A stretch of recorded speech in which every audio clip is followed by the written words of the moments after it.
انہوں نے کہا کہ جسٹس فائز عیسیٰ نہیں ہوگا، وہ جسٹس فائز عیسیٰ جس نے قائد عوام شہید ذوالفقار علی بھٹو کو انصاف دیا، انہوں نے کہا کہ وہ جسٹس فائز عیسیٰ نہیں ہو سکتا۔ وہی جسٹس فائز عیسیٰ جس نے فیض آباد دھرنا کا ایسا بہادر فیصلہ دیا جو پاکستان کی کوئی اور جج میں وہ ہمت نہیں ہے کہ وہ ایسا فیصلہ کر کے دکھائے۔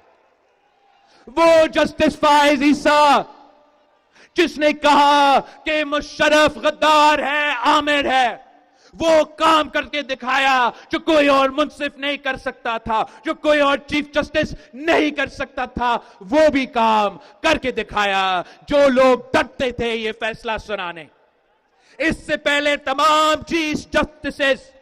ڈرتے تھے، بزدل تھے، وہ یہ بھی نہیں کر سکتے تھے، جو عامر تھا اس کو عامر بھی نہیں کرا سکتے تھے۔ جسٹس فائز عیسیٰ صاحب کو ہم سلام پیش کرتے ہیں کہ جو آپ نے یہ کام کیا ہے تاریخ آپ کو یاد رکھے گا۔